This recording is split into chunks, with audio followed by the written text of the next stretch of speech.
We will now consider a common and very dangerous arrhythmia.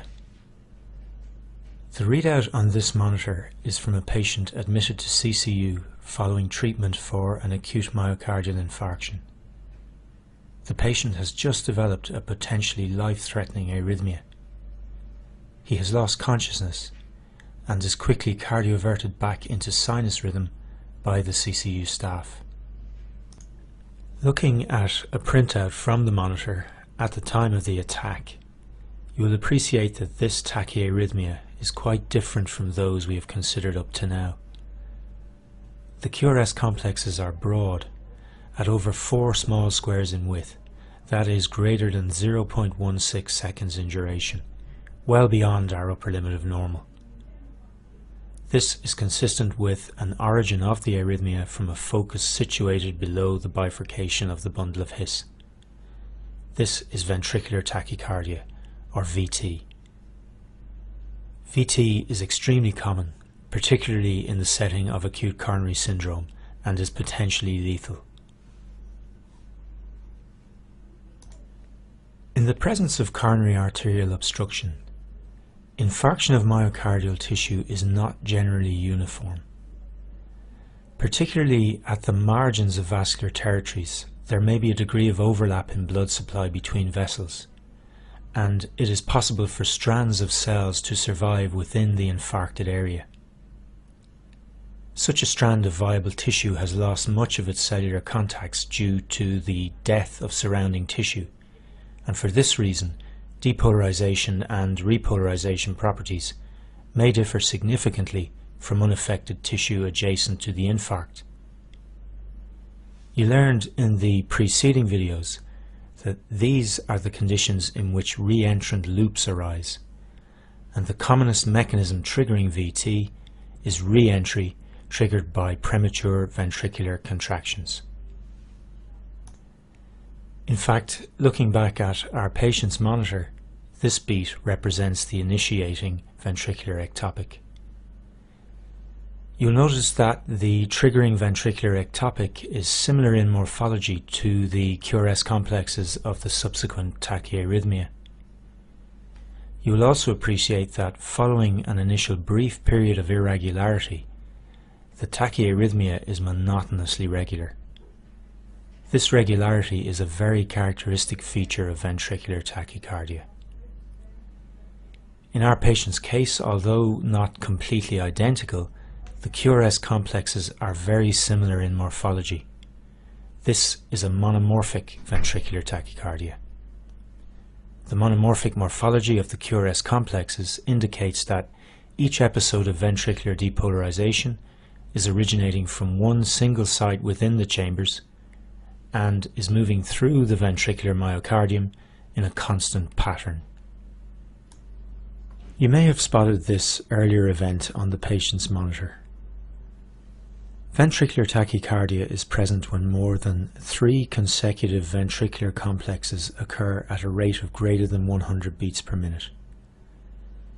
This run of 5 broad complex beats meets this definition of VT. Such a self-terminating run of VT, less than 30 seconds in duration, is referred to as a salvo of non-sustained VT.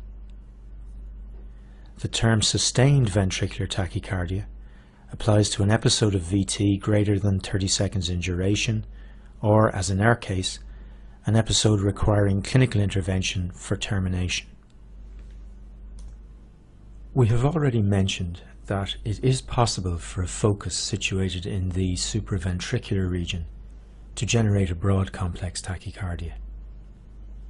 This situation arises if a component of the ventricular conducting system is damaged or fails to function at higher heart rates. Distinguishing such a broad complex tachyarrhythmia from VT is a major challenge, which we will discuss in section 5. There are several features of VT which help us to make this distinction. Far from being detailed, a knowledge of these features will come in very useful. We will now deal with the most important of these features, atrioventricular dissociation. There's an interesting event on our patient's monitor at this point. In the middle of the tachyarrhythmia, we find an apparently normal QRS complex. This is a capture beat. The presence of a capture beat is evidence of atrioventricular dissociation. What does this mean, and why is it so important? Depolarization arising from a focus in the ventricle is not generally transmitted into the atria. Therefore, in VT, the atria may remain uninfluenced by events in the ventricles, and the SA node carries on discharging at its own inherent rate.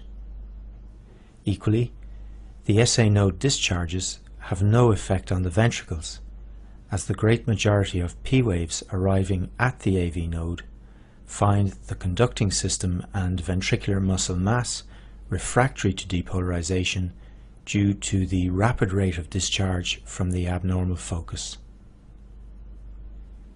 Electrical events in the ventricles and atria are dissociated. The two regions are both doing their own thing, uninfluenced by one another. The presence of a capture beat in the rhythm strip is evidence of AV dissociation because, as illustrated here, it represents a rare P wave which has arrived at the junction at a point in time when the conducting system and ventricles are in a non-refractory state. The SA node discharge therefore depolarizes the ventricles through the normal pathway of the conducting system, generating a QRS complex of normal duration. Recognition of a normal QRS complex in a run of broad complex tachycardia, a capture beat, is strong evidence of AV dissociation.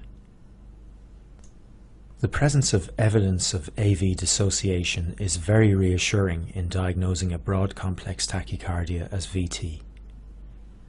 By definition, if electrical events in the two regions are occurring independent of one another, then ventricular depolarization is not being driven from a supraventricular focus. There are two other features we can look for to establish the presence of AV dissociation: the presence of fusion QRS complexes and dissociated P waves. We've already seen that a fusion QRS complex may arise if the SA node, uninfluenced by events in the ventricles, fires and depolarization is transmitted into the conducting system just as an ectopic ventricular focus discharges. The fusion QRS complex generated will demonstrate features of both sources of ventricular depolarization. To identify a fusion complex, we look for a QRS complex which differs in morphology from the surrounding complexes of the tachyarrhythmia, and which shares features of both the normal and broad QRS complexes. Like the complexes of the tachycardia, a fusion beat is bizarre in morphology, but bizarre in a different way. Although not obvious in our patient, with experience it is possible in many cases to identify P-wave activity fused with the components of the broad complex tachycardia of VT. When identifiable, as in the example shown here, the P-waves bear no fixed relationship to the QRS complexes.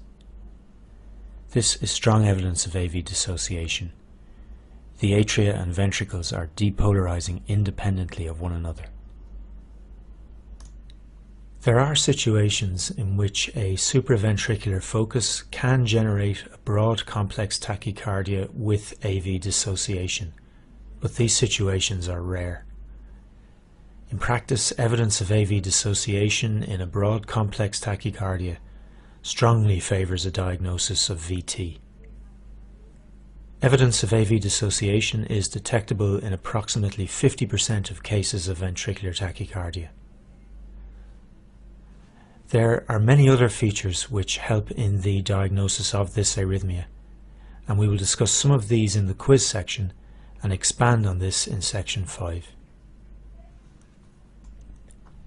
Our patient experienced a run of sustained VT at approximately 150 beats per minute.